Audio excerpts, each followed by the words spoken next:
வணக்கம், welcome to JSR IAS academy. இந்த video நம்ம பார்க்க போகிற டாபிக் ஹியூமன் டெவலப்மெண்ட் ரிப்போர்ட். அதாவது UNDP united nations development programme இதோடைய ரிப்போர்ட்டை இந்த வருஷம் ரிலீஸ் பண்ணியிருக்காங்க. இந்த வருஷம் ரிலீஸ் பண்ணதுனால இது இந்த வருஷத்தோட கிடையாது, 2023 ரிப்போர்ட். சரிங்களா? இதில் டைட்டில் செட் பண்ணியிருக்காங்க என்னன்னா matter of choice, people and possibilities in the age of AI. இதுதான் வந்துட்டு இதோடைய டைட்டில். நம்ம இந்தியாவை பொறுத்த வரைக்கும் HDI அதாவது ஹியூமன் டெவலப்மெண்ட் இண்டெக்ஸில் 130வது நாடாக இருக்கும். 193 நாடுல நம்ம 130வது பிளேஸ்ல இருக்கும். இதோட வேல்யூ சொல்லி பார்த்தீங்கன்னா 0.685.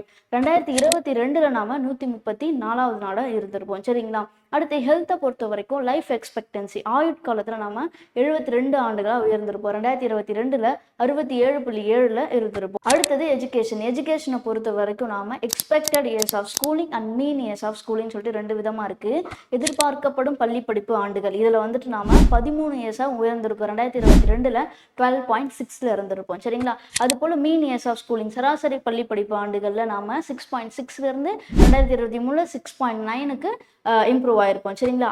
அடுத்து per capita cross national income இதில் நம்ம இந்தியா $9,047 முன்னேறி இருப்போம். 2022 6,951 இருந்திருப்போம். சரிங்களா? இன்னொரு விஷயம் என்னன்னா நம்ம 1990 கம்பேர் பண்ணும்போது இப்போ நம்ம 53% வந்துட்டு இம்ப்ரூவ் ஆயிருக்கும் அப்படிங்கிறது இந்த ரிப்போர்ட் மூலமா நம்ம தெரிஞ்சுக்கலாம். சரிங்களா? அடுத்து டாப் 3 கண்ட்ரிஸ் வந்து பாத்தீங்கன்னா ஐஸ்லாந்து, நார்வே அண்ட் சுவிட்சர்லாந்து. சரிங்களா?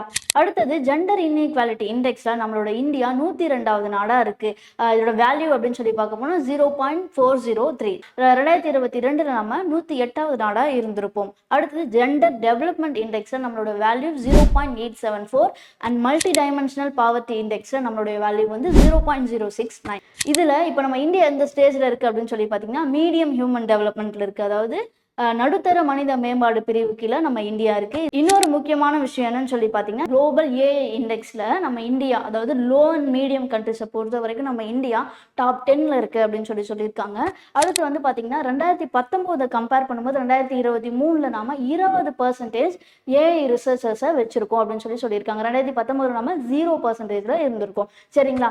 இன்னொரு முக்கியமான விஷயம் என்னன்னு சொல்லி பாத்தீங்கன்னா சேலஞ்சஸ், HDI பாதிக்கக்கூடிய சேலஞ்சஸ் என்னன்னு சொல்லி பாத்தீங்கன்னா இன்இக்வாலிட்டிஸ், அதாவது 30.7% இன்இக்வாலிட்டிஸ் இருக்கிறதுனால இது HDI அதிகமாக பாதிக்கும் அப்படின்னு சொல்றாங்க. அது இல்லாமல் ஜெண்டர் டிஸ்பாரிட்டிஸ், அதாவது பாலின வேறுபாடு.